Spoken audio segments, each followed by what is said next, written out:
ఎవరు చూసినా ఏం చూసినా ఏ చిన్న ఇది చేసినా ఎమ్మెల్యే మనిషి చేసినాడు, లేకపోతే ఎమ్మెల్యే అని చెడు చేసినాడు. అనంతపూర్ ప్రజలు మొత్తం నాంచర్లే.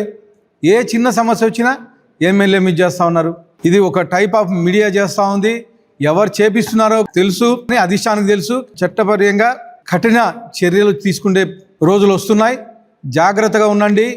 ఇలాంటివి ఇంకొకసారి రిపీట్ చేయకోకుండా ఉండాలని చెప్పేసి హెచ్చరిస్తున్నాను. దేనికంటే ఎక్కడ తీసుకున్నా ఎమ్మెల్యే అని చూడు, ఏం చేసినా కానీ అంటే లాస్ట్కి ఎట్లా అయిపోయిందంటే ఏదో వచ్చినా కానీ ఎమ్మెల్యే అనే టైప్లో అయిపోయింది అన్నమాట.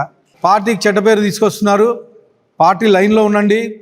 ఇది ఎవరైనా కానీ, ఎంత పెద్ద నాయకుడైనా కానీ, ఎంత చిన్న కార్యకర్త అయినా కానీ పార్టీ లైన్లో ఉండి పనిచేయండి. ఈ బురద జల్లే కార్యక్రమం పక్కకు పెట్టేసి పార్టీకి చెడ్డ పేరు రాకోకుండా పార్టీలో లైన్లో ఉండమని చెప్పేసి నేను మీ ద్వారా హెచ్చరిస్తున్నాను. ఖచ్చితంగా సోషల్ మీడియా వేదికగా కానీ, పేపర్లలో కానీ, ఇంకో విధంగా కానీ చేస్తే మాత్రం నేను ఖచ్చితంగా చర్యలు తీసుకుంటున్నాను. మీరు కానీ మీడియా వాళ్ళు కానీ సహకరించండి. ఎవరైతే వాళ్ళు చెప్పినవన్నీ విని భూతద్దంలో చూపిస్తున్నారు. చిన్న చిన్న సమస్యలు కానీ నిజాలు మీకు కానీ తెలుసు, అవాస్తవాలు మాట్లాడుతున్నా కానీ దాన్ని కానీ మీరు ఇచ్చేస్తున్నారు. దాని కానీ మీడియా సోదరులు కానీ సహకరించాలని చెప్పేసి విజ్ఞప్తి చేస్తూ, ఇంకొకసారి మా అనుచరులకు కానీ అలాగే మా టీడీపీ కార్యకర్తలు కానీ నా పేరు చెప్పి, మా బంధువుల పేర్లు చెప్పి ఏదైనా చేస్తే మాత్రం కఠిన చర్యలు తీసుకుంటానని చెప్పేసి తెలియజేస్తాను.